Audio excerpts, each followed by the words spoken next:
Tech Hub, Cambridge Science Revision made easy.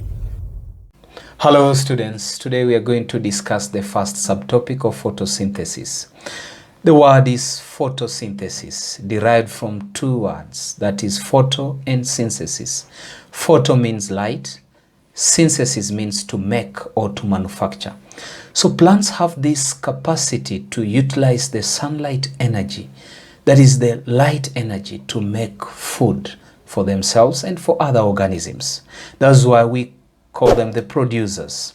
In today's section, we are going to look at the photosynthesis process itself and check on the equation of this incredible process that plants use to manufacture food.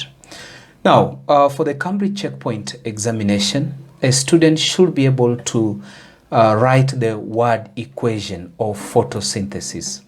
And to write an equation, we need to have the reactants, what chemicals are involved in the reaction, and what is the end product of the reaction.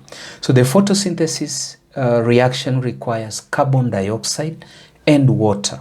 The carbon dioxide is derived from the air. Plants get this from the air. They absorb it from the air. Then we have the water that plants absorb from the soil through their roots. It goes up to the leaves of the plant. So we note here that the reactants for the photosynthesis process, we have carbon dioxide and water. And these are written on the left side of the equation. Then we have the arrow. On the arrow, we give the conditions needed for this reaction to take place. That is the light energy from sunlight. And we have the chlorophyll, the green pigment on the leaves, that it has the capacity to absorb the wavelength of sunlight energy needed to have this process take place. And as the process proceeds, of course, we have the product of the process. And the product of this process is, of course, the food itself, the glucose and oxygen gas. So on my screen, I'm displaying the equation of photosynthesis. We have on the left side, we give the reactants. And we need to know the source of these reactants. The carbon dioxide is from air, and the water is absorbed from the soil.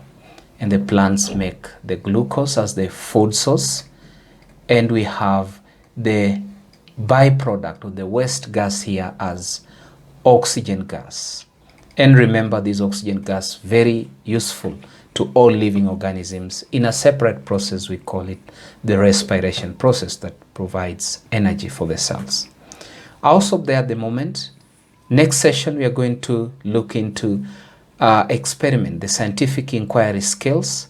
That is, how do we test to show that the gas produced from the photosynthetic process is oxygen? And number two, what experiment can we carry out to investigate the effect of light intensity on the rate or speed of photosynthesis?